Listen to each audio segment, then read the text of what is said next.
अस्सलाम वालेकुम नाज़रीन, प्रोग्राम गुड़ी गल लतीफ़ चौधरी दे नाल मैं तुहाड़ा मेज़बान एहसन कामरेड। नाज़रीन, मार्का हक की कामयाबी नूं 1 साल मुकम्मल हो गया ते इस वक्त कराची तो लैके ते खैबर तक ते गिलगित तो गवादर तक हर तरफ एक ही नारा गूंज रहा है और वो नारा है पाकिस्तान जिंदाबाद। मार्का हक की फतह जी है वो मनाई जा रही है और कौम का मुराल जो बहुत हाई है। लेकिन अगर असी 1 साल पिछे जाइए और मार्का हक तो थोड़ा जहा फ्लैशबैक चलते हैं तो सानू नज़र आता है कि उस वक्त जिस किस्म दी गल्लां आ रही सन, एक मायूसी जी है वो मुल्क में छाई हुई सी और कहा जा रहा है कि मुल्क जो बिल्कुल डिफॉल्ट कर गया है। सफारती महाज से वेखिए तो कहा जाता है कि पाकिस्तान आलमी तनहाई का शिकार है, फिर दिफाई कुव्वत वालों भी गल्लां की जाती सन। लेकिन मार्का हक तो बाद इस वक्त जो पाकिस्तान के हवाले नाल टोटली एक डिफरेंट जी है वो सिचुएशन है। कौम का मुराल जो वो बहुत हाई और पाकिस्तान ने ना सिर्फ दिफाई बल्कि सफारती सतह के उत्ते भी हर महाज के उत्ते पाकिस्तान ने एक बेहतरीन किरदार अदा किया है। तो अज के प्रोग्राम ये उत्ते डिस्कस करांगे और सवाल यह होएगा चोर साहब को कि मार्का हक तो पहले तो मार्का हक तो बाद का पाकिस्तान जो वो किस तरह का देख रहे हैं। चोर साहब अस्सलाम वालेकुम। वालेकुम सलाम। की हाल जनाब? ठीक हाल चाल ने? शुक्र। जश्न फिर खूब मनाया लगता है। कल तो लाहौर च बड़ा बहुत आला, बल्कि बिल्कुल साढ़े तो चंद कदम दूर इत्थे तक आवाज़ां भी आ रही सन और बड़ा अच्छा एक जश्न रहा, बड़ा अच्छी एक होई ओहदे नाल। वो थोड़ी जी ट्रैफिक दी बदनज़मी देखने दे विच आई है, नहीं जा सके उत्थे चोर साहब। हाँ, तो वो थोड़ा जिहा अगर ट्रैफिक पुलिस अगर प्लान पहले बेहतर अच्छा कर लेंदी तो ज़्यादा खुशियां दुबाला हो जानियां और लोग ज़्यादा पहुँच भी जाते, ज़्यादा लोग पहुँच भी जाते। तो बहरहाल बाज़ का तो कहते हैं ना कि फूल होते हैं तो कांटे भी ਉਹ ਨਾਲ ਹੁੰਦੇ ਨੇ ਥੋੜਾ ਬਹੁਤਾ ਬੜਾ ਤੁਸੀਂ ਉਹਦੇ ਨਾਲ ਫਿਰ ਜਸ਼ਨ ਦੇ ਨਾਲ ਤੇ ਫਿਰ ਥੋੜੀ ਬਹੁਤੀ ਕੋਫਤ ਤੇ ਹੁੰਦੀ ਹੈ ਨਾ।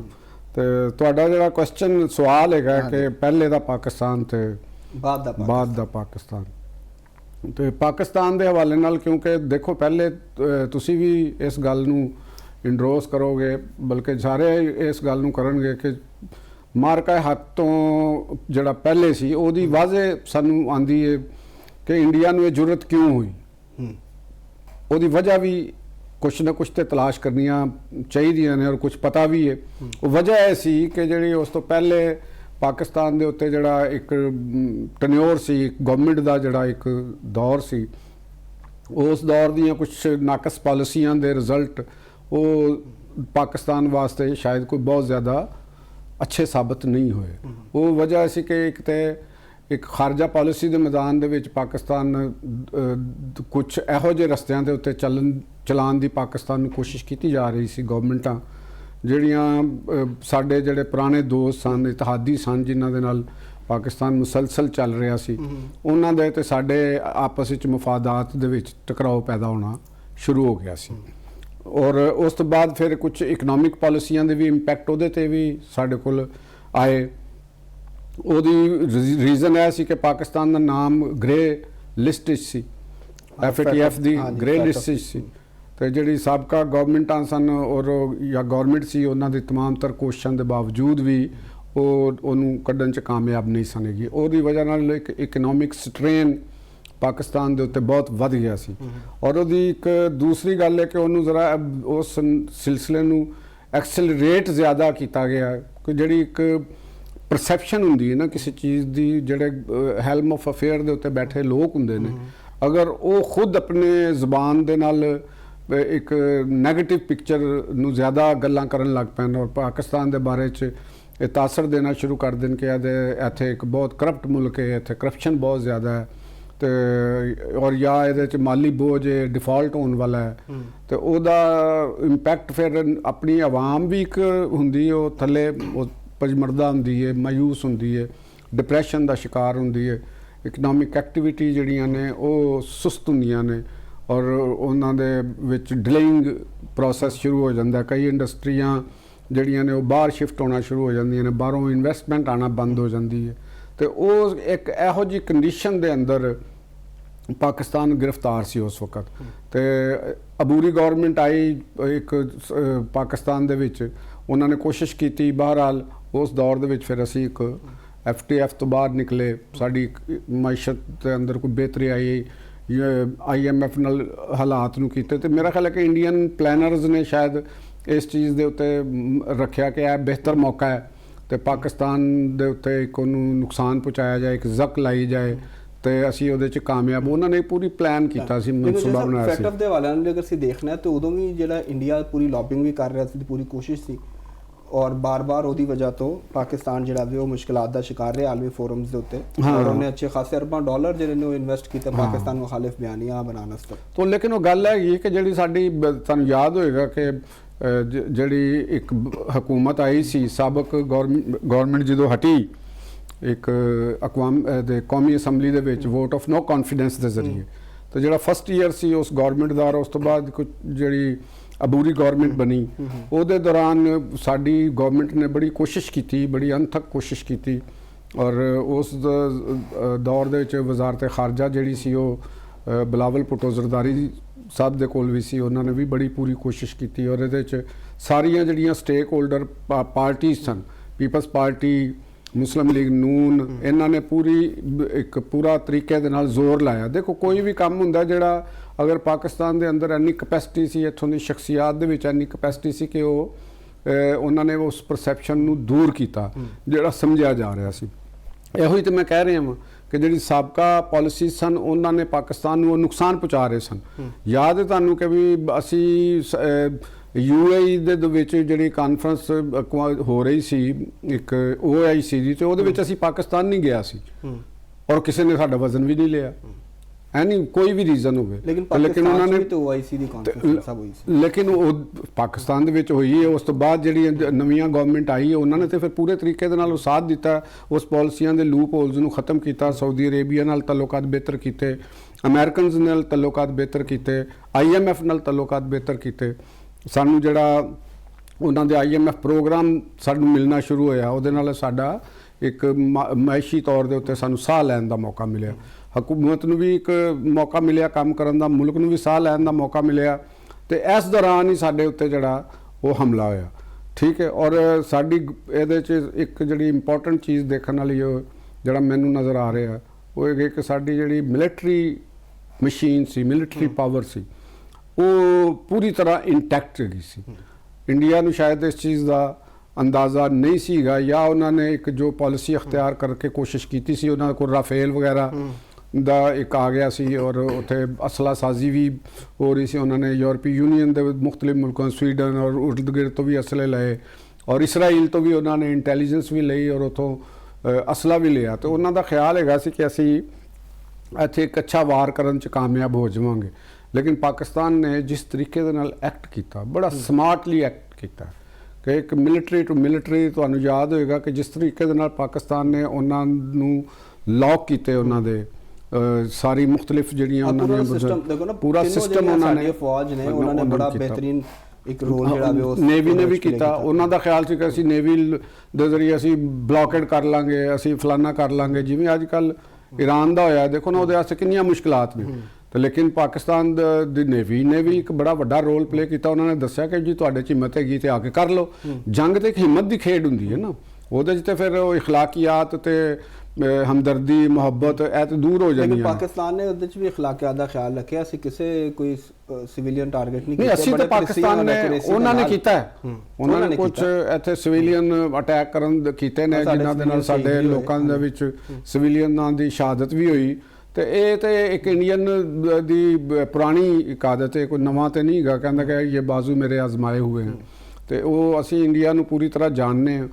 ਤੇ ਇੰਡੀਆ ਸ਼ਾਇਦ ਸਾਨੂੰ ਉਸ ਤਰ੍ਹਾਂ ਨਹੀਂ ਜਾਣਦਾ, ਕਿਉਂਕਿ ਤੁਹਾਨੂੰ ਪਤਾ ਨਾ ਉਹ ਕ੍ਰਿਕਟ ਦੇ ਮੈਦਾਨ ਦੇ ਵਿੱਚ ਵੀ ਜਦੋਂ ਆਉਂਦੇ ਸਨ, ਤੇ ਉਹ ਇੱਕ ਵਾਰੀ ਆਸਟ੍ਰੇਲੀਆ ਦੇ ਵਿੱਚ ਵਰਲਡ ਕੱਪ ਹੋ ਰਿਹਾ ਸੀ, ਤੇ ਉਹਨਾਂ ਨੇ ਉਹ ਵਰਲਡ ਕੱਪ ਦੇ ਵਿੱਚ ਜਾਣ ਤੋਂ ਪਹਿਲੇ ਹੀ ਆਪਣੇ ਮੁਲਕ ਦੇ ਵਿੱਚ ਐਸਾ ਇਮੇਜ ਬਣਾਇਆ ਕਿ ਵੀ ਅਸੀਂ ਜਿੱਤ ਗਏ ਹਾਂ, ਵੀ ਆਰ ਦੀ ਚੈਂਪੀਅਨ। ਤੇ ਉਹਨਾਂ ਨੇ ਜਿਹੜਾ ਆਪਣਾ ਬਣਾਇਆ ਇੱਕ ਨਾਰਾ ਕਿ ਤੇਰਾ ਕਿਆ ਬਣੇਗਾ ਆਸਟ੍ਰੇਲੀਆ, ਤੇਰਾ ਕਿਆ ਬਣੇਗਾ ਆਸਟ੍ਰੇਲੀਆ। ਤੇ ਬਾਅਦ ਚੋਂ ਪਤਾ ਲੱਗਾ ਕਿ ਹਾਰ ਕੇ ਬਾਹਰ ਆ ਗਏ ਤੇ ਅੱਗੇ ਤੱਕ ਵੀ ਨਹੀਂ ਜਾ ਸਕੇ। ਤੇ ਇਹੋ ਹੀ ਉਹਨਾਂ ਦੇ ਅੰਦਰ ਇੱਕ ਖਾਮੀ ਸੀ।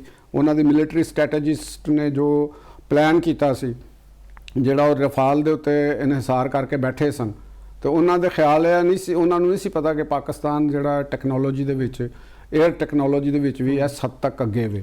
ਤੇ ਉਹਨਾਂ ਨੂੰ ਫਿਰ ਪਤਾ ਉਦੋਂ ਲੱਗਾ ਜਦੋਂ ਜਹਾਜ਼ ਜਿਹੜੇ ਨੇ ਉਹ ਐਂ ਕਰਕੇ ਥੱਲੇ ਡਿੱਗੇ ਨੇ ਤੇ ਉਹਨਾਂ ਨੇ ਕਿਹਾ ਵੀ ਇਹ ਕੀ ਹੋ ਗਿਆ ਤੇ ਫਿਰ ਉਹ ਜਿਸ ਵਕਤ ਉਹਨਾਂ ਦੇ ਟਾਰਗੇਟ ਸਾਹਮਣੇ ਆਏ ਨੇ ਤੇ ਉਹਨਾਂ ਦਾ ਤੇ ਤੋਤੇ ਉੱਡ ਗਏ। ਠੀਕ ਹੈ ਨਾ ਜੀ, ਵੀ ਇਹ ਕੀ ਕਰੀਏ। ਉਹਨਾਂ ਕੋਲ ਜ਼ਾਹਿਰ ਇਨਫੋਰਮੇਸ਼ਨ ਨਹੀਂ ਸੀ, ਇਹਦਾ ਮਤਲਬ ਕੋਈ ਰਾਫੇਲ ਨਹੀਂ ਬਲਕਿ ਰਾਹ ਫੇਲ ਹੋ ਗਈ। ਤੇ ਰਾਹ ਤੇ ਫੇਲ ਹੀ ਹੈ ਨਾ। ਮੈਂ ਤੇ ਅੱਗੇ ਵੀ ਤੁਹਾਨੂੰ ਰਾਹ ਦੇ ਬਾਰੇ ਚ ਉਹਨਾਂ ਦੇ ਜਿਹੜੇ ਸਪਾਈ ਮਾਸਟਰ ਨੇ ਮੈਂ ਤੁਹਾਨੂੰ ਕਹਿ ਰਿਹਾ ਹਾਂ ਕਿ ਵੀ ਉਹ ਪੁਰਾਣੀ ਸੋਚ ਦੇ ਬੰਦੇ ਨੇ ਔਰ ਜਿਸ ਤਰੀਕੇ ਦੀ ਉਹਨਾਂ ਦੀ ਇੰਟੈਲੀਜੈਂਸ ਕੰਮ ਕਰ ਰਹੀ ਹੈ ਉਹਦੀ ਜ਼ਰੂਰਤ ਮੇਰਾ ਖਿਆਲ ਹੈ ਕਿ ਜ਼ਮਾਨੇ ਦੇ ਵਕਤ ਤੋਂ ਬਹੁਤ ਪਿੱਛੇ ਦੀ ਕਹਾਣੀ ਹੈ ਔਰ ਅਲਹਮਦੁਲਿਲਾ ਪਾਕਿਸਤਾਨ ਉਹਦੇ ਤੋਂ ਬਹੁਤ ਅੱਗੇ ਜਾ ਚੁੱਕਿਆ ਹੈ। ਖਾਰਜਾ ਅਮੂਰ ਵਿੱਚ ਹੁਣ ਅਸੀਂ ਆ ਜਾਂਦੇ ਹਾਂ। ਤੁਹਾਨੂੰ ਮੈਂ ਪਹਿਲੇ ਦੀ ਇੱਕ ਮੰਜ਼ਰਕਸ਼ੀ ਔਰ ਪਾਕਿਸਤਾਨ ਦੀ ਪਹਿਲੇ ਦੀ ਇੱਕ ਤਸਵੀਰ ਦੇਤੀ। ਆਵਾਮ 'ਚ ਮਾਯੂਸੀ ਸੀ, ਇਹ ਚੀਜ਼ਾਂ ਸਾਰੀਆਂ ਔਰ ਆਵਾਮ ਖੁਦ ਪਾਕਿਸਤਾਨ ਦੇ ਲੋਕ ਖੁਦ ਆਪਣੇ ਆਪ ਨੂੰ ਕਮਜ਼ੋਰ ਸਮਝਣਾ ਸ਼ੁਰੂ ਹੋ ਗਏ ਸਨ। ਉਹ ਸਮਝਦੇ ਸਨ ਕਿ ਸ਼ਾਇਦ ਯਾਰ ਅਸੀਂ ਮਤਲਬ ਕਿ ਨਾ ਕਮਜ਼ੋਰ ਹੈਗੇ ਹਾਂ ਔਰ ਇੰਡੀਆ ਦੀ ਮਾਸ਼ੀ ਤਾਕਤ ਦਾ ਵੀ ਇੱਕ ਬੜਾ ਵੱਡਾ ਉਹਨਾਂ ਦਾ ਚਲਾਇਆ ਜਾ ਰਿਹਾ ਸੀ ਕਿ ਸ਼ਾਈਨਿੰਗ ਇੰਡੀਆ ਦਾ ਦੌਰ ਆ ਗਿਆ। ਫਿਰ ਉਹਨਾਂ ਦੀ ਫੌਜੀ ਮਾਈਟ ਦਾ ਵੀ ਆ ਗਿਆ, ਉਹਨਾਂ ਦੇ ਰਿਜ਼ਰਵ ਦਾ ਵੀ ਆ ਗਿਆ। ਉਹਦੇ ਮੁਕਾਬਲੇ 'ਚ ਪਾਕਿਸਤਾਨ ਦੇ ਬਾਰੇ ਦੇ ਵਿੱਚ ਬਦਕਿਸਮਤੀ ਸਾਡੀ ਇਹ ਵੀ ਕਹਿ ਲਓ ਕਿ ਮੁਲਕ ਦੇ ਅੰਦਰ ਹੀ ਸਾਡੇ ਕੁਛ ਐਸੀਆਂ ਕੁਵਤਾਂ ਸਨ ਜਿਹੜੀ ਪਾਕਿਸਤਾਨ ਦੀ ਇੱਕ ਬੜੀ ਡਾਰਕ ਪਿਕਚਰ ਪੇਸ਼ ਕਰ ਰਹੇ ਸਨ, ਉਹਦੀ ਵਕਾਲਤ ਕਰਦੇ ਸਨ। ਸੋਸ਼ਲ ਮੀਡੀਆ ਦੇ ਉੱਤੇ, ਮੇਨ ਸਟ੍ਰੀਮ ਮੀਡੀਆ ਦੇ ਉੱਤੇ ਵੀ ਅਗਰ ਕੋਈ ਬੈਠੇ ਨੇ ਕੋਈ ਤਜ਼ੀਆਕਾਰ ਵੀ ਤੇ ਉਹ ਇੱਕ ਟ੍ਰੈਂਡ ਸ਼ੁਰੂ ਹੋ ਜਾਂਦਾ ਹੈ। ਤੁਸੀਂ ਕਹਿੰਦੇ ਰਹਿੰਦੇ ਹੋ, ਚੱਲਦੇ ਰਹਿੰਦੇ ਹੋ ਤੇ ਜਿਵੇਂ ਫਿਰ ਉਹ ਕਹਿੰਦੇ ਰਹਿੰਦੇ ਹਾਂ ਪਾਕਿਸਤਾਨ ਦੀ ਮਾਸ਼ੀ ਹਾਲਤ ਠੀਕ ਨਹੀਂ ਹੈ ਔਰ ਇਸ ਤਰ੍ਹਾਂ ਦੀ ਉਹ ਠੀਕ ਨਹੀਂ ਹੋ। ਤੇ ਉਹ ਪਾਕਿਸਤਾਨ ਦੇ ਅੰਦਰ ਇੱਕ ਐਸਾ ਐਲੀਮੈਂਟ ਬਹੁਤ ਜ਼ਿਆਦਾ ਅਬਵ ਹੈਗਾ ਸੀ ਔਰ ਉਹ ਛਾਇਆ ਹੋਇਆ ਸੀ ਉਸ ਵੇਲੇ, ਉਹਨਾਂ ਦਾ ਨੈਰੇਟਿਵ ਛਾਇਆ ਹੋਇਆ ਸੀ। ਬਲਕਿ ਸਭ ਅਗਰ ਅਸੀਂ ਇਹਦੇ ਤੋਂ ਤੇ ਡਿਨਾਈ ਨਹੀਂ ਕਰ ਸਕਦੇ ਬਲਕਿ ਇਕਨੋਮਿਕ ਮਤਲਬ ਪਾਕਿਸਤਾਨ ਦੀ ਮੁਆਸ਼ੀ ਹਾਲਤ ਤੇ ਖਰਾਬ ਤੇ ਹੈ ਸੀ ਔਰ ਕਰਪਸ਼ਨ ਦੇ ਵੀ ਮਾਮਲਾ ਜਿਹੜੇ ਨੇ ਉਹ ਵੀ ਮੌਜੂਦ ਤੇ ਹੈ ਸੀ, ਹਾਲੇ ਵੀ ਹੈ ਨੇ ਤੇ ਉਹ ਚੀਜ਼ ਨੂੰ ਤੇ ਅਸੀਂ ਨਹੀਂ ਉਹਦੇ ਤੋਂ ਡਿਨਾਈ ਕਰ ਸਕਦੇ ਕਿ ਉਹ ਮਾਮਲਾ ਤੇ ਹੈ ਸਨ। ਲੇਕਿਨ ਇਹ ਸਭ ਦੇ ਬਾਵਜੂਦ ਪਾਕਿਸਤਾਨ ਦੀ ਅਗਰ ਅਸੀਂ ਵਾਰ ਸਟ੍ਰੈਟਜੀ ਦੀ ਗੱਲ ਕਰ ਰਹੇ ਹਾਂ, ਠੀਕ ਹੈ, ਪਾਕਿਸਤਾਨ ਦੀ ਪਲੈਨਿੰਗ ਔਰ ਉਸ ਤੋਂ ਬਾਅਦ ਉਹਦਾ ਐਕਸ਼ਨ ਜਿਹੜਾ ਫਿਰ ਉਸ ਤੋਂ ਬਾਅਦ ਦਾ ਜਿਹੜਾ ਪਾਕਿਸਤਾਨ ਦਾ ਲਾਈਨ ਆਫ ਐਕਸ਼ਨ ਹੈ ਅਰਬ ਵਾਲੇ ਨਾਲ, ਉਹ ਸਾਨੂੰ ਇੱਕ ਬੜਾ ਬਿਹਤਰੀਨ ਨਜ਼ਰ ਆਇਆ। ਉਹਦੇ ਅੰਦਰ ਮੈਂ ਤੁਹਾਨੂੰ ਇਹ ਦੱਸਾਂ ਕਿ ਇਹਦੇ 'ਚ ਕੋਈ ਸ਼ੁਬਾ ਨਹੀਂ ਕਿ ਪਾਕਿਸਤਾਨ ਦੇ ਮਾਸ਼ੀ ਤੁਸੀਂ ਇਹ ਵੀ ਦੇਖੋ ਕਿ ਮਾਸ਼ੀ ਮੁਸ਼ਕਲਾਤ ਹੋਣਾ ਇਹ ਇੱਕ ਅਲੱਗ ਚੀਜ਼ ਹੈਗੀ ਔਰ ਉਸ ਮਾਸ਼ੀ ਮੁਸ਼ਕਲਾਤ ਦੇ ਵਿੱਚ ਰਹਿ ਕੇ ਆਪਣੀ ਵਾਰ ਮਸ਼ੀਨ ਨੂੰ ਅਪਡੇਟ ਰੱਖਣਾ ਇਹ ਇੱਕ ਸਮਥਿੰਗ ਡਿਫਰੈਂਟ ਚੀਜ਼ ਹੈ। ਮਾਸ਼ੀ ਮੁਸ਼ਕਲਾਤ ਇਸ ਵੇਲੇ ਜੰਗ ਦੇ ਖਰਚੇ ਅਖਰਾਜਾਤ ਤੇ ਅਮਰੀਕਾ ਨੂੰ ਵੀ ਤੁਹਾਡੇ ਸਾਹਮਣੇ ਦੇਖੋ ਨਾ ਕਿਹਾ ਜਾ ਰਿਹਾ ਜੀ ਉਹਨੂੰ ਇੰਨਾ ਨੁਕਸਾਨ ਹੋ ਗਿਆ, ਇੰਨਾ ਕੁਝ ਹੋ ਗਿਆ, ਉਹਦੇ ਕੋਲ ਉਹਨਾਂ ਨੇ ਮੰਨ ਲਿਆ ਉਹਨਾਂ ਦਾ ਇੰਨਾ ਨੁਕਸਾਨ ਹੋ ਗਿਆ। ਇੰਡੀਆ ਨੂੰ ਵੀ ਮਾਸ਼ੀ ਇਹਦਾ ਮਤਲਬ ਇਹ ਨਹੀਂ ਗਾ ਕਿ ਉਹਨਾਂ ਦੇ ਮਾਸ਼ੀ ਮਸਾਇਲ ਨਹੀਂ ਗਏ ਜਾਂ ਉੱਥੇ ਕੁਝ ਬੇਰੁਜ਼ਗਾਰੀ ਨਹੀਂ ਗਈ ਜਾਂ ਉੱਥੇ ਮਸਾਇਲ ਨਹੀਂ ਗਏ। ਇੰਝ ਪਾਕਿਸਤਾਨ 'ਚ ਵੀ ਮਾਸ਼ੀ ਮਸਾਇਲ ਹਰ ਜਗ੍ਹਾ ਹੁੰਦੇ ਨੇ, ਲੇਕਿਨ ਇਹਦਾ ਮਤਲਬ ਇਹ ਨਹੀਂ ਹੁੰਦਾ ਕਿ ਤੁਸੀਂ ਇੱਕ ਮੁਲਕ ਦੇ ਕੁਝ ਲੋਕ ਬਾਅਸਰ ਤਬਕਾ ਉਹ ਇਹੋ ਜਿਹੀ ਪਿਕਚਰ ਪੇਸ਼ ਕਰਨਾ ਸ਼ੁਰੂ ਕਰੇ ਜਿਹਦੇ ਨਾਲ ਆਮ ਸ਼ਹਿਰੀ ਆਮ ਕਾਰੋਬਾਰੀ ਜਿਹੜਾ ਨਾ ਉਹ ਡੀਮੋਰਲਾਈਜ਼ ਹੋਵੇ। ਇਹ ਕੋਈ ਨਹੀਂ ਕਰਦਾ। ਅਮਰੀਕਾ ਦੇ ਅੰਦਰ ਵੀ ਤੁਸੀਂ ਗੁਫ਼ਤਗੂ ਡਿਬੇਟਸ ਮੁਖਤਲਿਫ CNN ਦੇ ਉੱਤੇ, ਫੌਕਸ ਨਿਊਜ਼ ਦੇ ਉੱਤੇ ਤੁਸੀਂ ਸੁਣਦੇ ਹੋ, ਉਹਨਾਂ ਦੇ ਉਹ ਤੁਹਾਨੂੰ ਆਪਣੀਆਂ ਗੱਲਾਂ ਵੀ ਕਰ, ਲੇਕਿਨ ਕਦੇ ਤੁਸੀਂ ਇਹ ਨਹੀਂ ਸੁਣਿਆ ਹੈਗਾ ਕਿ ਉਹ ਇਹ ਜਿਹੜੀ ਜੰਗ ਜਾ ਰਹੀ ਹੈ ਜਾਂ ਅਮਰੀਕਾ ਜਦੋਂ ਜੰਗ ਦੇ ਵਿੱਚ ਸ਼ਰੀਕ ਹੈ ਤੇ ਉਹ ਇਹ ਕਹਿਣ ਕਿ ਅਮਰੀਕਾ ਇਹ ਜੰਗ ਹਾਰ ਜਾਏਗਾ ਜਾਂ ਅਮਰੀਕਾ ਇਹ ਜੰਗ ਜਿੱਤ ਨਹੀਂ ਸਕਦਾ ਜਾਂ ਅਮਰੀਕਾ ਦੇ ਕੋਲ ਇੰਨੇ ਵਸਾਇਲ ਨਹੀਂ ਹੈਗੇ ਕਿ ਉਹ ਇਸ ਦੇ ਅਖਰਾਜਾਤ ਨਾ ਪੂਰੇ ਕਰ ਸਕਦਾ ਹੋਵੇ। ਮੁਖਾਲਫਤ ਆਵਾਜ਼ ਕੱਢਣਾ ਹੋਰ ਚੀਜ਼ ਹੈ ਕਿ ਜੀ ਇਹ ਜੰਗ ਨਾ ਵੀ ਕਰਦੇ ਤੇ ਅਸੀਂ ਸਟ੍ਰੈਟਜੀ ਇਹ ਅਖਤਿਆਰ ਕਰਕੇ ਵੀ ਅਸੀਂ ਮਸਲਾ ਹੱਲ ਕਰ ਸਕਦੇ ਸੀ। ਇਹ ਕਹਿਣਾ ਕਿ ਅਮਰੀਕਾ ਕਮਜ਼ੋਰ ਹੈ, ਅਮਰੀਕਾ ਦੀ ਮਾਲੀ ਹਾਲਤ ਕਮਜ਼ੋਰ ਹੈ, ਅਸੀਂ ਤੇ ਮਰ ਜਾਵਾਂਗੇ, ਅਸੀਂ ਤੇ ਇੰਝ ਹੋ ਜਾਏਗਾ, ਇਹ ਕੋਈ ਤੁਹਾਨੂੰ ਡਿਬੇਟ ਦੇ ਵਿੱਚ ਜ਼ਿਕਰ ਨਹੀਂ ਕਰੇਗਾ, ਨਾ ਇੰਡੀਆ 'ਚ ਕੋਈ ਜ਼ਿਕਰ ਕਰੇਗਾ। ਕੋਈ ਮੁਲਕ ਦੇ ਵਿੱਚ ਕੋਈ ਤਬਕਾ ਆਪਣੇ ਮੁਲਕ ਦੀ ਪਾਲਿਸੀ ਦੇ ਉੱਤੇ ਤਨਕੀਦ ਕਰ ਸਕਦਾ, ਆਪਣੀ ਇਕਨੋਮਿਕ ਪਾਲਿਸੀ ਤੇ ਤਨਕੀਦ ਕਰ ਸਕਦਾ, ਆਪਣੀ ਖਾਰਜਾ ਪਾਲਿਸੀ ਤੇ ਤਨਕੀਦ ਕਰ ਸਕਦਾ, ਲੇਕਿਨ ਉਹ ਇਹ ਨਹੀਂ ਕਹਿ ਸਕਦਾ ਕਿ ਪਾਕਿਸਤਾਨ ਦੀ ਜਿਹੜੀ ਸਟੇਟ ਹੈ ਉਹਦੇ ਇਹੋ ਜਿਹੀ ਪਿਕਚਰ ਨੂੰ ਉਹ ਪ੍ਰਮੋਟ ਕਰਨ ਦੀ ਕੋਸ਼ਿਸ਼ ਕਰੇ ਜਿਹੜੀ ਡੀਮੋਰਲਾਈਜ਼ ਕਰੇ, ਪਾਕਿਸਤਾਨ ਦੇ ਆਵਾਮ ਨੂੰ ਡੀਮੋਰਲਾਈਜ਼ ਕਰੇ, ਪਾਕਿਸਤਾਨ ਦੇ ਅਦਾਰਿਆਂ ਨੂੰ ਡੀਮੋਰਲਾਈਜ਼ ਕਰੇ ਜਾਂ ਫੋਰਨ ਇਨਵੈਸਟਰ ਨੂੰ ਉਹ ਕਰੇ। ਜਦੋਂ ਕਿਸੇ ਮੁਲਕ ਦਾ ਪ੍ਰਾਈਮ ਮਿਨਿਸਟਰ, ਵਜ਼ੀਰ ਦਾਖਲਾ, ਵਜ਼ੀਰ ਖਾਰਜਾ, ਵਜ਼ੀਰ ਖਜ਼ਾਨਾ ਜਦੋਂ ਇਹ ਕਹਿਣਾ ਸ਼ੁਰੂ ਕਰ ਦੇਣ ਕਿ ਜੀ ਸਾਡੇ ਕੋਲ ਤੇ ਹੈ ਹੀ ਕੁਛ ਨਹੀਂ, ਸਾਡੇ ਕੋਲ ਤੇ ਹੈ ਹੀ ਕੁਛ ਨਹੀਂ, ਤੇ ਤੁਸੀਂ ਦੱਸੋ ਨਾ ਕਿ ਜੀ ਮੇਰੇ ਤੁਹਾਡੇ ਕਹਿਣ ਦੇ ਨਾਲ ਕੀ ਹੋਏਗਾ।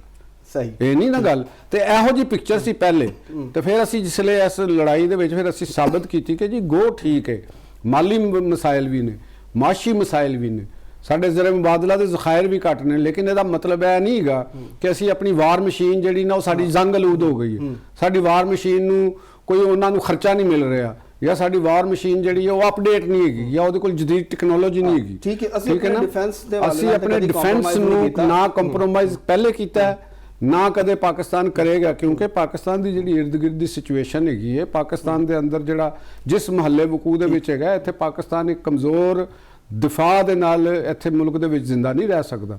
ਪਾਕਿਸਤਾਨ ਨੇ ਉਹਦੇ ਤੇ ਕੰਪਰੋਮਾਈਜ਼ ਨਹੀਂ ਕੀਤਾ, ਔਰ ਉਹ ਪਾਕਿਸਤਾਨ ਨੇ ਫਿਰ ਜਦੋਂ ਰਾਫੇਲ ਸੁੱਟੇ ਨੇ ਤਾਂ ਫਿਰ ਦੁਨੀਆ ਨੂੰ ਪਤਾ ਚੱਲਿਆ, ਫਿਰ ਪਾਕਿਸਤਾਨ ਦੇ ਲੋਕਾਂ ਨੂੰ ਵੀ ਪਤਾ ਚੱਲਾ। ਅੱਜ ਔਰ ਦੁਨੀਆ ਨੂੰ ਹੁਣ ਕੀ ਪਤਾ ਚੱਲਿਆ, ਇਹਦੇ ਉੱਤੇ ਵੀ ਜਰਾ ਨਾਲ ਗੱਲ ਕਰਾਂਗੇ। ਇਹੀ ਵਜ੍ਹਾ ਹੈਗੀ ਹੈ, ਇੱਕ ਤੇ ਪਤਾ ਲੱਗਿਆ ਤੁਹਾਨੂੰ ਕਿ ਤੁਸੀਂ ਦੇਖੋ ਨਾ ਜੋਸ਼ ਨਾਲ ਗੱਲਾਂ ਕਰ ਰਹੇ ਹੋ ਨਾ, ਇਹ ਹੀ ਕਾਮਯਾਬੀ ਹੈ। ਇਹ ਬਾਅਦ ਵਿੱਚ ਜੋਸ਼ ਨਾਲ ਹੀ ਗੱਲਾਂ ਕਰਦੀਆਂ, ਜਦੋਂ ਬਾਅਦ ਜੋਸ਼ ਤੁਹਾਡਾ ਮੈਂ ਪਤਾ ਕਿਸੇ ਵੇਲੇ ਥੋੜਾ ਜਿਹਾ ਥੱਲੇ ਵੀ ਹੋ ਜਾਂਦਾ ਕਿਸੇ ਮੌਕੇ ਦੇ ਉੱਤੇ ਥੋੜਾ ਜਿਹਾ, ਲੇਕਿਨ ਅੱਜ ਨਹੀਂ ਹੋ ਰਿਹਾ, ਕਿਉਂਕਿ ਅੱਜ ਤੁਸੀਂ ਇੱਕ ਐਸੇ ਮੁਲਕ ਪਾਕਿਸਤਾਨ 'ਚ ਰਹਿ ਰਹੇ ਹੋ ਜਿਹੜਾ ਜੰਗ ਜਿੱਤਿਆ ਹੈ।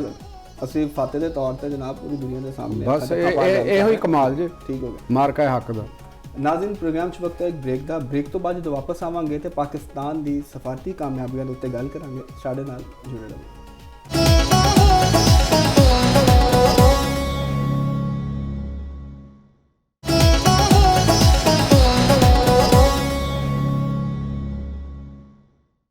वेलकम बैक नाज़रीन, मार्का हक तो पहले पाकिस्तान के सफारती और आलमी तनहाई की बेसिकली गल्लां कीतियां जांदियां सन, लेकिन मार्का हक तो बाद असीं देखने कि हुण तक पाकिस्तान जिहड़ा भी एक अहम इंटरनेशनल प्लेयर के तौर पर दुनिया च मन्निया जा रहा है, पाकिस्तान के किरदार को तस्लीम भी किया जा रहा है। खास तौर पर हुण जिहड़े ईरान अमेरिका जंग हुई, ਇਹਦੇ ਵਿੱਚ ਵੀ पाकिस्तान एक बेहतरीन सालिस के तौर पर और एक अहम मुल्क के तौर पर जिहड़ा भी उभर के सामने है कि इस्लामाबाद टॉक्स हुई हैं और सुपर पावर जी खुद चल के तो पाकिस्तान के आई तो मुज़ाकरा का एक दौर होया। तो जोर साहब को पूछने कि पाकिस्तान दी जोर साहब अगर सफारती कामयाबियां दे उत्ते गल करिए तो मैनूं तो लगता है कि उंगलियां जो पोरां ने घट पै जानियां, कामयाबियां बहुत ज़्यादा ने साड़ियां। नहीं हुण तो देखो एक एस्टैबलिश फैक्ट है एक चीज़ दे तुसीं देखो कि किसी मुल्क की जिहड़ी ओहदी इंटरनेशनल जियोपोलिटिकल वैल्यू जो असीं ओहदी मुकर्रर करने देखने तो वो असी वो देखने इंटरनेशनल पॉलिटिक्स के अंदर इंटरनेशनली जी जियो पॉलिटिक्स है, जियो स्ट्रैटेजिक मामलात ने वो अंदर वो से वो वजन चैक किया जाता है कि किन्ना को ये कोलों पुछया जा रहा है या किन्ना के रोल प्ले कर रहे हैं। उतों एक मुतयन होंदा है कि यह मुल्क किन्ना को पावरफुल है, इस मुल्क का दिफाई सिस्टम किन्ना पेनीट्रेटिंग है, और ये मुल्क की जी एक दुनिया के विच इज्जत हैगी है, अपने जो कहता है वो करन दे काबिल है वे। ठीक है ना, यदा तयन हो जाता है। हुण तुसीं वो पाकिस्तान का तयन है किस तरह होया कि पाकिस्तान ने साडे नाल हमसाए दे विच जंग हुई और बहुत वड्डी लड़ाई। तुसीं देखो कि ईरान दे नाल जिहड़ी अमरीका की लड़ाई हो रही है, इहदे अंदर पूरा मिडल ईस्ट जिहड़ा ना वो तो जंग दे विच किस्म दा शरीक है, तो लेकिन उहदे नाल रशिया, चाइना, यूरोपी यूनियन, ठीक है ना जी, और ब्रिटेन, ये भी उहदे एक किस्म के स्टेक होल्डर ने मुकम्मल तौर के उत्ते। इस विचकार आके ते पाकिस्तान दे उत्ते दो मुतहारब कुवतां दा पाकिस्तान ते बैंक करना कि पाकिस्तान नूं कहना कि जी तुसी साडे तुसी सालस हो, तुसी उत्थे पहुंचो और साडी गल उत्थों तक पहुँचाओ, और उन्हों का भी ये कहना कि जी ठीक है असी तुहानूं तुसी साडे दोस्त भरा हो या तुसी साडी इन्नी तुहाडी कुवत है, तुसी अमरीका दे नाल भी इन्ना तुहाडी पेनीट्रेशन है कि तुसी साडे मुतालबात उन्हां तक पहुँचा सकते हो। पहली तो गल इहो ही है ना, पहले तो ये गल है कि ना कि तुसी जिहड़ी मुतलका वड्डी वर्ल्ड पावर है अमरीका दे कोल तुसी जाना है तो क्या वो तुहाडी गल सुनने वास्ते तैयार है? जिहड़ी एडी दुनिया की सुपर पावर होवे उहदे ते हर मुल्क कहेगा जी मेरा चला जाना वा, लेकिन देखना तो यह है ना कि भी वो मुल्क जिहड़ा बंदा या जिहड़ा मुल्क उन्हां तक आ रहा है क्या वो वजन इन्ना समझ रहे हैं कि इहनूं प्रोटोकॉल दिता जाए, इहनूं बुलाया जाए, इहदे नाल खास गल्लां कीतियां जान, क्या इस काबिल है वे ये साडी उस साडी जिहड़ी अगर असीं इहदे ते एक एतमाद कर रहे हैं, इस एतमाद ते पूरा उतर सकदा है, और खास तौर पर जंग के माहौल च पूरा उतरना कोई आसान काम नहीं हुंदा। ਹੁਣ ਵੀ ਜਿਵੇਂ ਇੰਟਰਨੈਸ਼ਨਲ ਖਬਰਾਂ ਆ ਰਹੀਆਂ ਕਿ ਇਹਦਾ ਦੁਬਾਰਾ ਰਾਉਂਡ ਜਿਹੜਾ ਪਾਕਿਸਤਾਨ ਵਿੱਚ ਹੀ ਹੋਣਾ। ਇਹਦੇ ਕਿ ਮੈਂ ਤੁਹਾਨੂੰ ਦੱਸਾਂ ਕਿ ਹੁਣ ਤੱਕ ਜਿੰਨੀ ਵੀ ਕਨਵਰਸੇਸ਼ਨ ਹੋਈ ਹੈ ਇਹ ਬਜ਼ਰੀਆ ਪਾਕਿਸਤਾਨ ਹੋਈ ਹੈ। ਠੀਕ ਹੈ ਨਾ, ਇੱਕ ਤੇ ਉਹ ਮੁਲਕ ਸਾਡੇ ਇੱਥੇ ਆਏ, ਔਰ ਉਸ ਤੋਂ ਇਲਾਵਾ ਵੀ ਜਿੰਨੀ ਕਨਵਰਸੇਸ਼ਨ ਹੋ ਰਹੀ ਹੈ, ਚਾਹੇ ਉਹ ਛੋਟੀ ਹੈ, ਚਾਹੇ ਉਹ ਵੱਡੀ ਹੈ, ਚਾਹੇ ਉਹ ਸੀਨ ਹੈ, ਚਾਹੇ ਉਹ ਅਨਸੀਨ ਹੈ, ਉਹ ਸਭ ਬਜ਼ਰੀਆ ਪਾਕਿਸਤਾਨ ਹੋ ਰਹੀ। ਠੀਕ ਹੈ, ਇੰਡੀਆ ਦੀ ਜਿੰਨੀ ਵੀ ਉਥੋਂ ਦੀ ਹੈਰਾਕੀ ਹੈ, ਇੰਡੀਆ ਦੇ ਜਿਹੜੇ ਪਾਵਰ ਕਾਰਨਰਸ ਨੇ ਉਹਨਾਂ ਦੀਆਂ ਅੱਖਾਂ ਖੁੱਲ ਗਈਆਂ ਨੇ, ਉਹ ਪਰੇਸ਼ਾਨ ਹੋ ਗਏ ਨੇ, ਔਰ ਉਹਨਾਂ ਨੇ ਇਸ ਗੱਲ ਦੇ ਉੱਤੇ ਬਹੁਤ ਉੱਥੇ ਡਿਬੇਟ ਹੋ ਰਹੀ ਹੈ, ਸਟਿਲ ਡਿਬੇਟ ਜਾਰੀ ਹੈ। ਤੁਸੀਂ ਸੋਸ਼ਲ ਮੀਡੀਆ ਉਹਨਾਂ ਦਾ ਦੇਖ ਲਓ, ਮੇਨ ਸਟ੍ਰੀਮ ਮੀਡੀਆ ਦੇਖ ਲਓ, ਟੀਵੀ ਚੈਨਲਸ ਦੇ ਉੱਤੇ ਹੋਣ ਵਾਲੀ ਗੁਫ਼ਤਗੂ ਦੇਖ ਲਵੋ, ਤੇ ਉਹਨਾਂ ਦੇ ਉੱਤੇ ਇਹ ਗੱਲ ਜਾਰੀ ਹੈ ਕਿ ਵੀ ਸਾਡੇ ਐਡੇ ਸਟੇਕਸ ਨੇ ਮਿਡਲ ਈਸਟ ਦੇ ਅੰਦਰ ਇੰਡੀਅਨਸ ਦੇ, ਅਮਰੀਕਾ ਦੇ ਨਾਲ ਉਹਨਾਂ ਦੇ ਇੰਨੇ ਬਿਹਤਰੀਨ ਤਾਲੁਕਾਤ ਨੇ, ਉਹਨਾਂ ਦੇ ਰਸ਼ੀਆ ਦੇ ਨਾਲ, ਯੂਰਪੀ ਯੂਨੀਅਨ ਨਾਲ ਉਹਨਾਂ ਨੇ mother of the deal all deal ਕੀਤੀ ਹੋਈ ਹੈ, ਤੇ ਇਸ ਦੇ ਬਾਵਜੂਦ ਇਸ ਜਿਹੜਾ ਇੰਟਰਨੈਸ਼ਨਲ ਲੈਵਲ ਦਾ ਤਨਾਜ਼ਾ ਹੈ ਇਹਦੇ ਵੀ ਸਾਨੂੰ ਕੋਈ ਵੇਟੇਜ ਨਹੀਂ ਦਿੱਤਾ ਗਿਆ, ਕਿਸੇ ਨੇ ਸਾਨੂੰ ਪੁੱਛਿਆ ਨਹੀਂ ਗਾ, ਕਿਸੇ ਨੇ ਸਾਡੇ ਨਾਲ ਗੱਲ ਨਹੀਂ ਕੀਤੀ। ਔਰ ਪਾਕਿਸਤਾਨ ਜਿਹੜਾ ਹੈ ਜਿਹਨੂੰ ਇਹ ਤਾਸੁਰ ਅਸੀਂ ਦੇ ਰਹੇ ਸੀ ਕਿ ਜੀ ਉਹ ਤੇ ਕੁਛ ਨਹੀਂ ਹੈਗਾ, ਅਗਰ ਉਹ ਕੁਛ ਨਹੀਂ ਹੈਗਾ ਤੇ ਇਹ ਕੀ ਵਜੂਹਾਤ ਹੈਗੀਆਂ ਨੇ ਕਿ ਅਮਰੀਕਾ ਵਰਗਾ ਮੁਲਕ ਉਹਨਾਂ ਦੇ ਉੱਤੇ ਇਸ ਲੜਾਈ ਦੇ ਅੰਦਰ ਉਹ ਕਹਿ ਰਿਹਾ ਕਿ ਤੁਸੀਂ ਲਿਜਾਓ, ਔਰ ਈਰਾਨ ਵੀ ਕਹਿ ਰਿਹਾ। ਇਹ ਸਾਰੇ ਦੇ ਵਿੱਚ ਤੁਸੀਂ ਟਰਨਿੰਗ ਪੁਆਇੰਟ ਮਾਰਕਾ ਹੱਕ ਨੂੰ ਦੇਖ ਰਹੇ ਹੋ, ਉਹਦੇ ਬਾਅਦ ਮਾਰਕਾ ਹੱਕ ਵੀ ਸੀ, ਔਰ ਮੇਰਾ ਖਿਆਲ ਹੈਗਾ ਕਿ ਮਾਰਕਾ ਹੱਕ ਨੇ ਤੇ ਰੀਅਲਾਈਜ਼ ਕਰਾਇਆ, ਠੀਕ ਹੈ, ਪੂਰੀ ਦੁਨੀਆ ਨੂੰ ਦੱਸਿਆ। ਪਾਕਿਸਤਾਨ ਪਹਿਲੇ ਵੀ ਉਂਝ ਸੀ, ਬਦਕਿਸਮਤੀ ਦੇ ਨਾਲ ਸਾਡੇ ਕੁਝ ਹੁਕਮਰਾਨ ਸਨ, ਸਾਡੇ ਹੁਕਮਰਾਨ ਇਸ ਤਰ੍ਹਾਂ ਦੇ ਸਨ ਉਸ ਵੇਲੇ, ਸਾਡੇ ਉੱਤੇ ਜਿਹੜੀ ਗਵਰਨਮੈਂਟ ਜਿਹੜੇ ਸਨ ਉਸ ਵੇਲੇ ਹੈਲਮ ਆਫ ਦੀ ਅਫੇਅਰ ਨੂੰ ਚਲਾ ਰਹੇ ਸਨ, ਉਹ ਜਾਂ ਤੇ ਉਹ ਮੈਂਟਲੀ ਔਰ ਉਹਨਾਂ ਦੀ ਇੰਟੈਲੈਕਟ ਲੈਵਲ ਇੰਨਾ ਵੱਡਾ ਨਹੀਂ ਸੀਗਾ ਕਿ ਉਹ ਕਿਸੇ ਮੁਲਕ ਨੂੰ ਚਲਾਉਣ ਦੀ ਉਹਨਾਂ ਦੀ ਸਲਾਹੀਅਤ ਹੋਵੇ ਤੇ ਆਪਣੇ ਇਮੇਜ ਨੂੰ ਕਿਵੇਂ ਬਿਹਤਰ ਕਰਨਾ ਹੈ, ਤੇ ਜਾਂ ਫਿਰ ਅਗਰ ਉਹ ਜਾਣਬੁੱਝ ਕੇ ਕਰ ਰਹੇ ਸਨ ਤੇ ਬਹੁਤ ਵੱਡੀ ਇਸ ਮੁਲਕ ਦੀ ਬਦਕਿਸਮਤੀ ਸੀ। 5 ਕਰੋੜ ਆਵਾਮ ਦੇ ਮੁਫਾਦਾਤ ਦੇ ਅਗੇਂਸਟ ਚੱਲਣਾ, ਔਰ ਉਹ ਵੀ ਤੁਸੀਂ ਆਪਣੇ ਮੁਲਕ ਦੇ ਵਿੱਚ ਬੈਠ ਕੇ ਕੋਈ ਚੱਲੇ, ਤੇ ਇਹ ਇੱਕ ਬੜੀ ਹੌਸਲੇ ਦੀ ਵੀ ਗੱਲ ਹੈ। ਇਹਦਾ ਮਤਲਬ ਹੈਗਾ ਕਿ ਉਹਨਾਂ ਨੂੰ ਇਸ ਚੀਜ਼ ਦਾ ਕੋਈ ਖਤਰਾ ਨਹੀਂ ਸੀ ਕਿ ਸਾਡਾ ਹਿਸਾਬ ਵੀ ਆਏਗਾ, ਸਾਡੇ ਕੋਲੋਂ ਪੁੱਛਿਆ ਵੀ ਜਾਏਗਾ। ਤੁਸੀਂ ਆਪਣੇ ਮੁਲਕ ਦੇ ਬਾਰੇ ਦੇ ਵਿੱਚ ਜੋ ਚੀਜ਼ਾਂ ਜਿਸ ਕਿਸਮ ਦੀ ਤੁਸੀਂ ਕੋਸ਼ਿਸ਼ ਕੀਤੀ ਹੈ ਤੇ ਕਿਹਾ ਇਹਦਾ ਤੁਹਾਨੂੰ ਹਿਸਾਬ ਨਹੀਂ ਦੇਣਾ ਚਾਹੀਦਾ। ਤੁਸੀਂ 5 ਕਰੋੜ ਆਵਾਮ ਦੇ ਮੁਫਾਦਾਤ ਨਾਲ ਖੇਲਦੇ ਰਹੇ ਹੋ, ਚੰਦ ਬੰਦੇ, ਚੰਦ ਗਰੋਹ, ਛੋਟਾ ਜਿਹਾ ਮੁਖਤਸਰ ਟੋਲਾ, ਔਰ ਉਹਦੇ ਨਾਲ ਇਹ ਦਸੀਏ ਕਿ ਪਾਕਿਸਤਾਨ ਨੇ ਉਸ ਦੌਰਾਨ ਹੀ ਉਧਰ ਲੜਾਈ ਸੀ ਤੇ ਅਸੀਂ ਅਫਗਾਨਿਸਤਾਨ ਦੇ ਮੁਹਾਜ਼ ਦੇ ਉੱਤੇ ਵੀ ਸਰਗਾ, ਅਸੀਂ ਪਾਕਿਸਤਾਨ ਨੇ ਟੈਰਰਿਸਟਾਂ ਨੂੰ, ਟੈਰਰਿਸਟਾਂ ਦੇ ਸਰਪ੍ਰਸਤਾਂ ਨੂੰ, ਉਹਨਾਂ ਦੇ ਮਾਸਟਰਮਾਈਂਡਾਂ ਨੂੰ, ਜਿਹੜਾ ਉਹਨਾਂ ਦੀ ਘਾਰ ਸੀ ਉਹਨਾਂ ਦੇ ਅੰਦਰ, ਉਹਨਾਂ ਦੇ ਕਲਿਆਂ ਦੇ ਅੰਦਰ ਜਾ ਕੇ ਉਹਨਾਂ ਨੂੰ ਮਾਰਿਆ।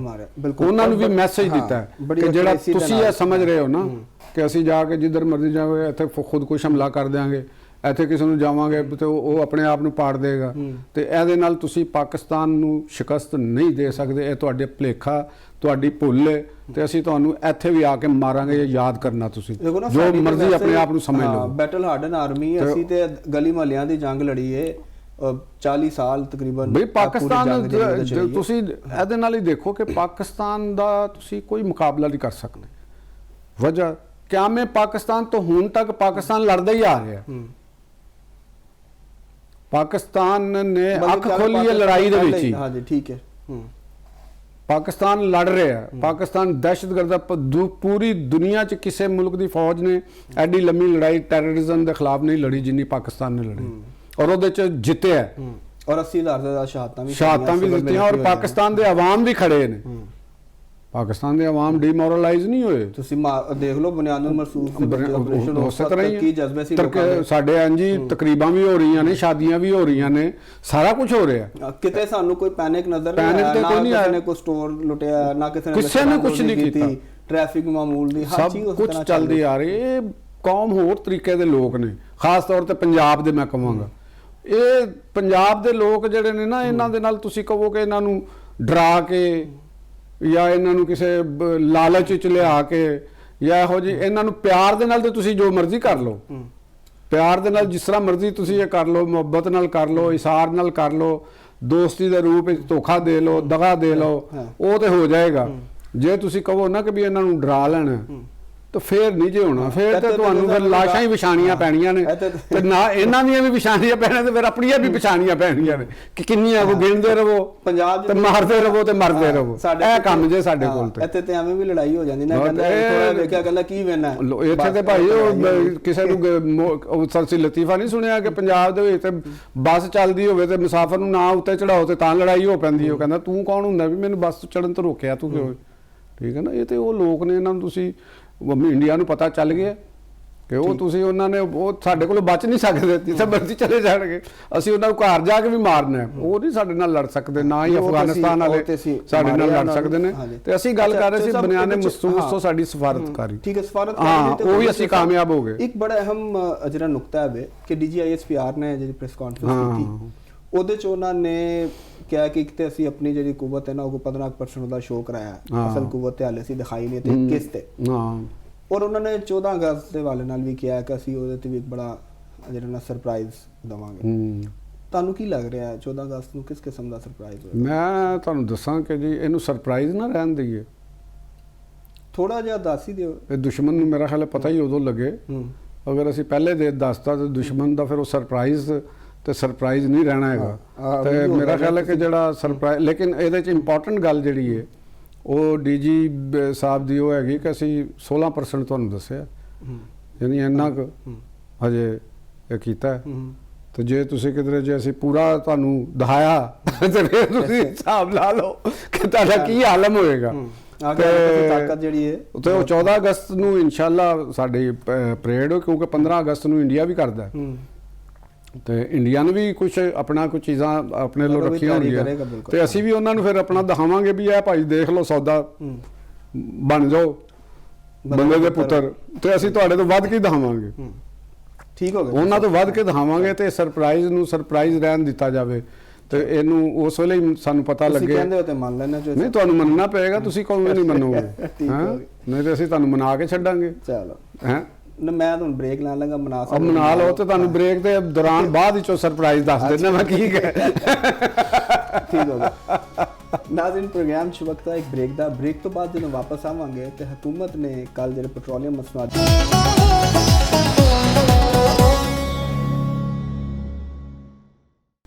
ਵੈਲਕਮ ਬੈਕ ਨਾਜ਼ਰੀਨ, ਹਰ ਜੁਮੇ ਨੂੰ ਪੈਟਰੋਲੀਅਮ ਦੀ ਕੀਮਤਾਂ ਜਿਹੜੀਆਂ ਨੇ ਉਹ ਰਿਵਾਈਜ਼ ਹੁੰਦੀਆਂ ਨੇ ਤੇ ਹਕੂਮਤ ਨੇ ਹੁਣ ਇੱਕ ਵਾਰੀ ਫਿਰ ਪੈਟਰੋਲ ਤੇ ਡੀਜ਼ਲ ਦੀ ਕੀਮਤ ਜਿਹੜੀ ਉਹਦੇ 'ਚ ਇਜ਼ਾਫਾ ਕਰਤਾ। ਡੀਜ਼ਲ ਦੀ ਕੀਮਤ 'ਚ 15 ਰੁਪਏ ਫੀ ਲੀਟਰ ਇਜ਼ਾਫਾ ਹੋਇਆ, ਜਿੱਥੇ ਕਿ ਪੈਟਰੋਲ ਦੀ ਕੀਮਤ 'ਚ 14 ਰੁਪਏ ਤੇ 92 ਪੈਸੇ ਜਿਹੜਾ ਨਾ ਇਹ ਇਜ਼ਾਫਾ ਕੀਤਾ ਗਿਆ। ਤੇ ਦੂਸਰੀ ਤਰਫ ਅਸੀਂ ਦੇਖ ਰਹੇ ਹਾਂ ਕਿ ਇੱਕ ਵੱਡੀ ਖਬਰ ਇਹ ਵੀ ਆਈ ਕਿ IMF ਦਾ ਜਿਹੜਾ ਕਿਸ਼ਤ ਹੈ 1.2 ਅਰਬ ਡਾਲਰ ਦੀ ਉਹ ਕਿਸ਼ਤ ਵੀ ਮਨਜ਼ੂਰ ਹੋ ਗਈ ਔਰ ਅਗਲੇ ਹਫਤੇ ਪਾਕਿਸਤਾਨ ਨੂੰ ਉਹ ਰਕਮ ਜਿਹੜੀ ਉਹ ਟ੍ਰਾਂਸਫਰ ਵੀ ਹੋ ਜਾਏਗੀ।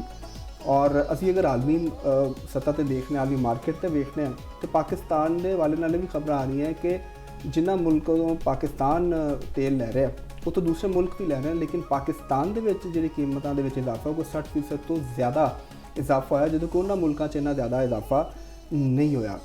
ਤੇ ਜੋਰ ਸਾਹਿਬ ਕੋਲ ਪੁੱਛਨੇ ਆ ਕਿ ਇਹ ਜਿਹੜੀ ਪੈਟਰੋਲੀਅਮ ਮਸਨੂਆਤ ਦੀ ਕੀਮਤਾਂ ਨੇ ਜੋਰ ਸਾਹਿਬ, ਇਹਨਾਂ 'ਚ ਇਜ਼ਾਫਾ ਹੋ ਜਾਂਦਾ ਹੈ ਔਰ ਲੇਵੀ ਵਧਾਈ ਜਾ ਰਹੇ ਨੇ, ਟੈਕਸ ਹੈ, ਠੀਕ ਹੈ, ਔਰ ਟੈਕਸ ਕਲੈਕਸ਼ਨ ਦਾ ਤਰੀਕਾ ਇੱਕ ਨਵਾਂ ਬਣ ਗਿਆ ਕਿ ਲੇਵੀ ਵਧਾਓ ਤੇ ਪੈਟਰੋਲ ਦੇ ਵਾਲੇ ਨਾਲ ਟੈਕਸ ਇਕੱਠਾ ਕਰ ਲਓ।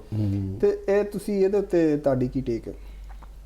ਇਹਦੇ 'ਚ ਦੇਖੋ ਗੱਲ ਪਤਾ ਕੀ ਹੈ, ਅਸੀਂ ਆਪਣੀ ਗਵਰਨਮੈਂਟ ਦੇ ਜਿਹੜੇ ਪਾਲਿਸੀ ਸਾਜ਼ ਨੇ ਉਹਨਾਂ ਦੇ ਸਾਡੇ ਜਿਹੜੇ ਮਾਸ਼ੀ ਇੰਜੀਨੀਅਰਸ ਨੇ, ਠੀਕ ਹੈ ਨਾ, ਤੇ ਉਹਨਾਂ ਦੇ ਹਵਾਲੇ ਦੇ ਨਾਲ ਅਸੀਂ ਮੈਂ ਜ਼ਰੂਰ ਇਹ ਕਹਿਣਾ ਚਾਹਾਂਗਾ ਕਿ ਦੇਖੋ ਜਿਹੜੀ ਟੈਕਸ ਦੇ ਅਗਰ ਰੈਵਨਿਊ ਸਾਡੇ ਪੂਰੇ ਨਹੀਂ ਹੋ ਰਹੇ, ਅੱਗੇ ਵੀ ਇਹ ਗੱਲ ਕਰ ਚੁੱਕੇ ਸਾਡਾ ਜਿਹੜਾ ਹਦਫ ਹੈ, ਤੁਸੀਂ ਜਿਹੜੇ ਬਜਟ ਦੇ ਵਿੱਚ ਹਦਫ ਟੈਕਸ ਦੇ ਮੁਕਰਰ ਕੀਤੇ ਨੇ ਉਹ ਪੂਰੇ ਨਹੀਂ ਹੋ ਰਹੇ, ਤੇ ਇਹ ਕਸੂਰ ਤੁਹਾਡੀ ਬਿਊਰੋਕ੍ਰੇਸੀ ਦਾ, ਉਸ ਬਿਊਰੋਕ੍ਰੇਸੀ ਦਾ ਜਿਹੜੇ ਟੈਕਸ ਕਲੈਕਟ ਕਰਦੇ, ਜਿਵੇਂ ਕਸਟਮ, ਐਕਸਾਈਜ਼, ਸੈਂਟਰਲ ਐਕਸਾਈਜ਼ ਦੇ ਡਿਪਾਰਟਮੈਂਟ ਨੇ, ਇਨਲੈਂਡ ਰੈਵਨਿਊ ਦੇ ਜਿਹੜੇ ਮੁਖਤਲਿਫ ਡਿਪਾਰਟਮੈਂਟਸ ਦੇ ਲੋਕ ਨੇ, ਹੁਣ ਉਹ ਆਪਣੀ ਕਿਉਂ ਨਹੀਂ ਕਰ ਪਾ ਰਹੇ, ਉਹਦੀ ਰਾਹ ਦੇ ਵਿੱਚ ਕੀ ਹਰਡਲਸ ਨੇ, ਕੋਈ ਰੈਗੂਲੇਸ਼ਨਸ ਨੇ, ਰੂਲਸ ਨੇ, ਲਿਟੀਗੇਸ਼ਨਸ ਨੇ, ਜਾਂ ਗਲਤ ਅੰਦਾਜ਼ੇ ਨੇ ਕਿ ਤੁਸੀਂ ਇੱਕ ਅੰਦਾਜ਼ਾ ਗਲਤ ਲਾ ਲਿਆ, ਉੱਥੋਂ ਉਸ ਸੈਕਟਰ ਦੇ ਵਿੱਚ ਉਹਨਾਂ ਟੈਕਸ ਹੀ ਨਹੀਂ ਆ ਸਕਦਾ ਜਿੰਨਾ ਕਿ ਤੁਸੀਂ ਉਹਨੂੰ ਪਹਿਲੇ ਬਜਟ ਦੇ ਵਿੱਚ ਦੱਸ ਦਿੱਤਾ,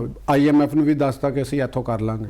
ਹੁਣ ਜਿਸਲੇ ਅਮਲਨ ਤੁਸੀਂ ਇਕੱਠੇ ਕਰਨ ਲੱਗੇ ਤਾਂ ਤੁਹਾਨੂੰ ਪਤਾ ਚੱਲ ਰਿਹਾ ਕਿ ਇਹ ਨਹੀਂ ਹੋ ਰਹੇ, ਠੀਕ ਹੈ। ਹੁਣ ਉਹਨਾਂ ਦਾ ਮੁਹਾਸਬਾ ਕਰਨਾ ਵੀ ਬੜਾ ਜ਼ਰੂਰੀ ਹੈ ਤਾਂ ਕਿ ਅਗਰ ਕਿਸੇ ਨੇ ਗਲਤ ਐਗਜ਼ੈਜਰੇਟਿਡ ਹਦਫ ਮੁਕਰਰ ਕੀਤੇ ਨੇ ਤਾਂ ਫਿਰ ਵੀ ਤੁਹਾਨੂੰ ਪਤਾ ਦੱਸਣਾ ਚਾਹੀਦਾ ਵੀ ਕਿਉਂ ਤੁਸੀਂ ਇਹ ਕੀਤੇ ਨੇ। ਅਹਦਾਫ ਦੇ ਨਾਲ ਵੀ ਮਾਮਲਾ ਹੈ ਕਿ ਟੈਕਸ ਨੈਟ ਹੀ ਨਹੀਂ ਵਧਾ ਰਹੇ ਤੁਸੀਂ, ਟੈਕਸ ਨੈਟ ਦੀ ਵੀ ਮੈਂ ਅੱਗੇ ਤੁਹਾਨੂੰ ਗੱਲ ਕਰਨ ਲੱਗਾ ਵਾਂ ਕਿ ਹੁਣ ਜਿਹੜਾ ਤੁਸੀਂ ਪਾਕਿਸਤਾਨ ਦੇ ਅੰਦਰ ਹੁਣ ਇਹ ਤੇ ਕਿੰਨੀ ਕੁ ਦੇਰ ਤੱਕ ਤੁਸੀਂ ਆਵਾਮ ਨੂੰ ਲੇਵੀ ਲਾਉਂਦੇ ਰਹੋਗੇ? ਤੁਹਾਨੂੰ ਪਤਾ ਗੁੱਡੇ ਪਾਟੇ ਗੁੱਡੀਆਂ ਪਾਰਟੀਆਂ ਹੁੰਦੀਆਂ ਸਨ ਤੇ ਉਹਨਾਂ ਦੇ ਉੱਤੇ ਵੀ ਲੇਵੀ ਲਾ ਕੇ ਉਹਨੂੰ ਪਾਰਟੀ ਨੂੰ ਕਰਦੇ ਸੀ, ਤੇ ਇਹ ਵੀ ਲੇਵੀ ਲਾਈਏ।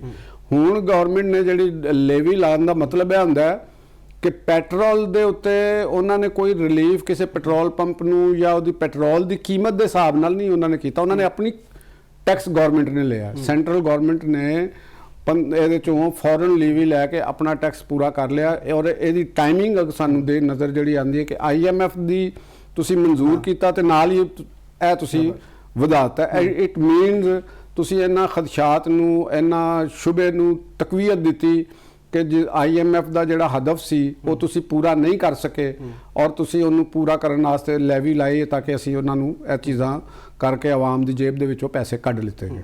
ਠੀਕ ਹੋ ਗਿਆ ਜੀ।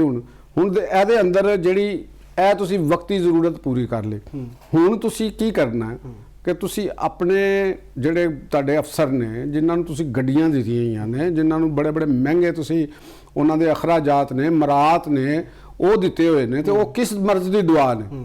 ਉਹਨਾਂ ਨੂੰ ਸਿਰਫ ਇਸ ਵਾਸਤੇ ਦਿੱਤੇ ਨੇ ਕਿ ਉਹ ਤੁਹਾਨੂੰ ਆਖਰ ਦੇ ਉੱਤੇ ਇਹ ਕਹਿ ਦੇਣ ਕਿ ਜੀ ਇਹਦੇ ਤੇ ਤੁਸੀਂ ਲੇਵੀ ਲਾ ਦਿਓ ਤੇ ਆਪਣਾ ਟੈਕਸ ਪੂਰਾ ਕਰ ਲਓ, ਤੇ ਆਵਾਮ ਦੇ ਕੋਲ ਇੰਨੀ ਸਖਤ ਹੈ ਜਾਂ ਨਹੀਂ ਹੈ ਇਹ ਤੁਸੀਂ ਨਾ ਸੋਚੋ ਇਸ ਹਵਾਲੇ ਦੇ ਨਾਲ, ਤੇ ਮਲਬਾ ਤੁਸੀਂ ਪਾ ਦਿਓ। ਅੱਛੀ ਖਾਸੀ ਤਾਦਾਦ ਚ ਗੱਡੀਆਂ ਲੈ ਕੇ ਉਹਨਾਂ ਨੂੰ ਦਿੱਤੀਆਂ ਗਈਆਂ। ਔਰ ਇੱਕ ਤੁਹਾਨੂੰ ਹੋਰ ਗੱਲ ਦੱਸਾਂ ਕਿ ਇਹ ਨਿਊਜ਼ ਇਹ ਗੱਲ ਕਿ ਅਰਬਾਂ ਰੁਪਏ ਦਾ ਪ੍ਰੋਜੈਕਟ ਤਿਆਰ ਹੋਗਾ, ਉਹਨੂੰ ਜੂਨ ਦੀ ਡੈਡਲਾਈਨ ਦਿੱਤੀ ਗਈ ਹੈ ਕਿ ਪਾਰਲੀਮੈਂਟ ਲੌਜਸ ਦਾ ਫੇਜ਼ 2 ਜਿਹੜਾ ਨਾ ਉਹਨੂੰ ਬਣਾਉਣ ਵਾਸਤੇ CDA ਨੂੰ ਦੇ ਦਿੱਤੀ ਕਿ ਜੀ ਤੁਸੀਂ ਇਹ 30 ਤੱਕ ਮੁਕਰਰ ਕਰੋ। ਉੱਥੇ ACs ਲੱਗਣੇ ਨੇ, ਉੱਥੇ ਅੰਦਰ ਜਿਮ ਬਣ ਰਿਹਾ, ਉੱਥੇ ਅੰਦਰ ਇਹ ਚੀਜ਼ਾਂ ਹੋ ਰਹੀਆਂ ਨੇ ਵੀ ਯਾਰ ਇਹ ਕੀ ਹੋ ਰਿਹਾ?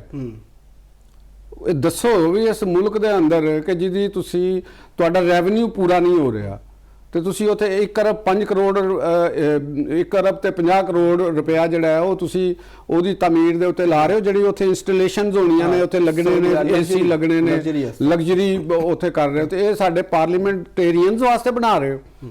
ਉਹ ਆਵਾਮ ਦੇ ਨੁਮਾਇੰਦੇ ਨੇ ਜਾਂ ਇੱਥੇ ਕੋਈ ਉਹ ਕਿਧਰੇ ਮौज ਮਸਤੀ ਕਰਨ ਵਾਸਤੇ ਆਉਂਦੇ ਨੇ, ਜਾਂ ਉਹਨਾਂ ਵਾਸਤੇ ਤੁਸੀਂ ਇਹ ਇਸਲਾਮਾਬਾਦ ਅੰਦਰ ਉਹਨਾਂ ਦਾ ਫੋਰਨ ਟੂਰ ਰੱਖਿਆ ਹੈ? ਇਹੋ ਇੱਕ ਹੋਰ ਆਵਾਮ ਜਦੋਂ ਸਾਰੀ ਚੀਜ਼ਾਂ ਵੇਖਦਾ ਫਿਰ ਲੋਕਾਂ ਦਾ ਗੁੱਸਾ ਨਹੀਂ, ਉਹਨਾਂ ਨੇ ਗੁੱਸਾ ਨੇ ਔਰ ਉਹ ਜਾਇਜ਼ ਗੁੱਸਾ ਬਣਦਾ। ਅਗਰ ਦੇਖੋ ਕੋਈ ਮੁਲਕ ਦੇ ਅੰਦਰ ਕੋਈ ਆਮਰੀਅਤ ਹੈ, ਕੋਈ ਬਾਦਸ਼ਾਹੀ ਨਿਜ਼ਾਮ ਹੈ, ਕੋਈ ਥਿਓਕ੍ਰੇਸੀ ਹੈ ਜਿਹਦੇ 'ਚ ਕੁਝ ਪੁੱਛਿਆ ਨਹੀਂ ਜਾ ਸਕਦਾ, ਜਾਂ ਜਿਵੇਂ ਤਾਲਿਬਾਨ ਦਾ ਸਿਸਟਮ ਕੋਈ ਨਹੀਂ ਪੁੱਛ ਸਕਦਾ, ਇੱਥੇ ਪਾਰਲੀਮੈਂਟ ਹੈ ਤੇ ਤੁਸੀਂ ਪਾਰਲੀਮੈਂਟੇਰੀਅਨਸ ਹੀ ਇੰਨੇ ਹੋ ਗਏ ਨੇ ਕਿ ਉਹ ਆਪਣੇ ਵਾਸਤੇ ਜਿਹੜੇ ਉਹਨਾਂ ਨੇ 5 ਸਾਲ ਦਾ ਇੱਕ ਟੈਨਿਓਰ ਹੈ ਤੇ ਉਹਦੇ ਵਾਸਤੇ ਉਹ ਕਹਿੰਦੇ ਨੇ ਕਿ ਸਾਨੂੰ ਜਿਵੇਂ ਇੱਕ ਬਾਦਸ਼ਾਹਾਂ ਵਾਲੀ ਲਗਜ਼ਰੀ ਦਿਓ। ਇੱਕ ਗਰੀਬ ਮੁਲਕ ਹੈਗਾ, ਪੂਰੀ ਦੁਨੀਆ ਦੇ ਵਿੱਚ ਇੰਜ ਹੁੰਦਾ ਕਿਤੇ। ਇੰਗਲੈਂਡ ਜਿਹੜੀ mother of the parliamentarian system ਹੈਗੀ, ਉੱਥੇ ਬੈਂਚਿਸ ਨੇ ਅੰਦਰ ਅੱਜ ਵੀ, ਉੱਥੋਂ ਦੇ ਜਿਹੜੀ ਪਾਰਲੀਮੈਂਟ ਹੈ ਉੱਥੇ ਟ੍ਰੈਜਰੀ ਬੈਂਚ ਨੇ, ਆਪੋਜੀਸ਼ਨ ਬੈਂਚ ਨੇ, ਚੇਅਰਸ ਨਹੀਂ ਹੈਗੀਆਂ ਉੱਥੇ। ਤੁਸੀਂ ਉਹਨਾਂ ਦੀਆਂ ਲਾਈਵ ਦੇਖ ਲਓ ਜਾ ਕੇ, ਉੱਥੇ ਬੈਂਚਾਂ ਤੇ ਬੈਠੇ ਨੇ। ਤੇ ਇਹ ਕਿਹੜੇ ਨੇ ਇਹ ਲੋਕ? ਇਹ ਕੋਈ ਬਾਦਸ਼ਾਹਤ ਦਾ ਸਿਲਸਿਲਾ ਹੈ?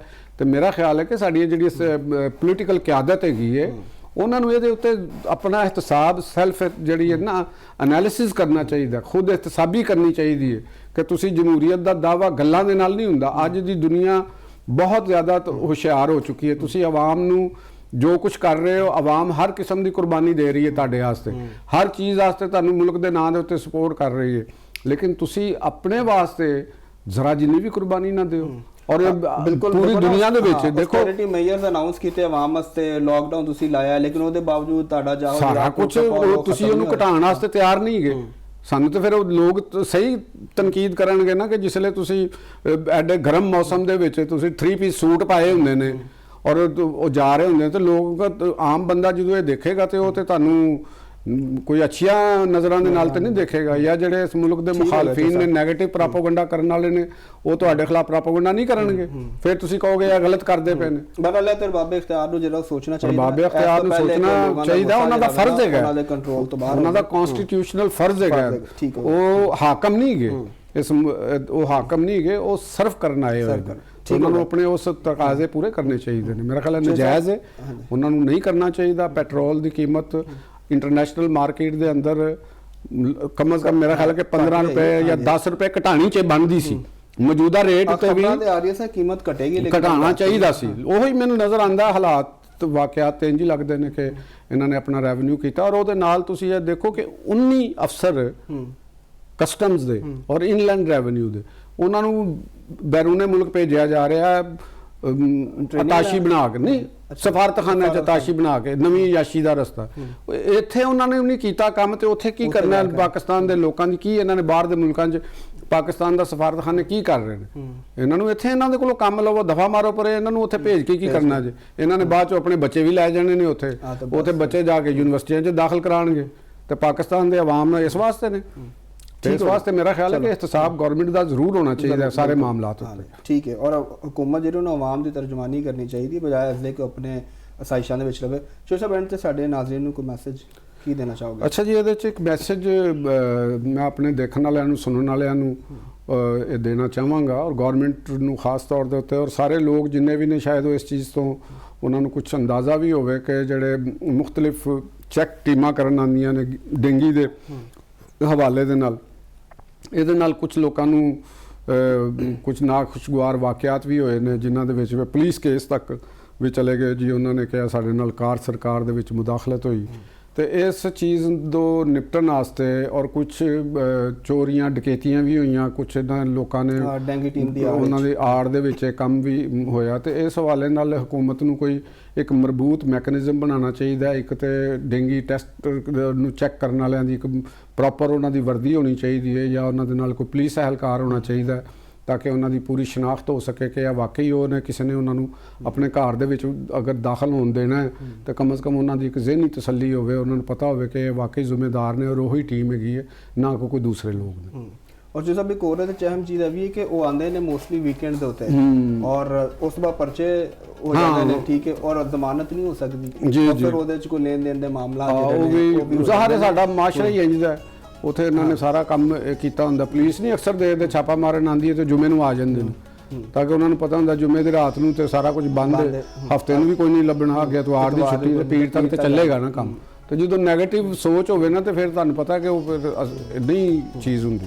ਬਹਰਹਾਲ ਜੋ ਸਭ ਮੈਸੇਜ ਤੁਹਾਡਾ ਅੱਛਾ ਹੈ, ਔਰ ਅਸੀਂ ਤੇ ਹਰ ਜਿਹੜਾ ਅਹਿਮ ਇਸ਼ੂ ਉਹਦੇ 'ਤੇ ਜ਼ਰੂਰ ਗੱਲ ਕਰਨੇ ਤਾਂ ਕਿ ਆਵਾਮ ਨੂੰ ਜਿਹੜਾ ਜ਼ਿਆਦਾ ਤੋਂ ਜ਼ਿਆਦਾ ਰਿਲੀਫ ਮਿਲ ਸਕੇ ਤੇ ਆਵਾਮ ਦੀ ਮੁਸ਼ਕਿਲਾਤ ਘੱਟ ਹੋ ਸਕਣ। ਨਾਜ਼ਰੀਨ, ਪ੍ਰੋਗਰਾਮ ਦਾ ਵਕਤ ਹੋ ਗਿਆ ਖਤਮ। ਹੁਣ ਹਾਜ਼ਰ ਹੋਵਾਂਗੇ ਅਗਲੇ ਜੁਮੇਰਾਤ ਤੇ ਕਰਾਂਗੇ ਗੂੜੀ ਗੱਲ ਲਤੀਫ ਚੌਧਰੀ ਦੇ ਨਾਲ।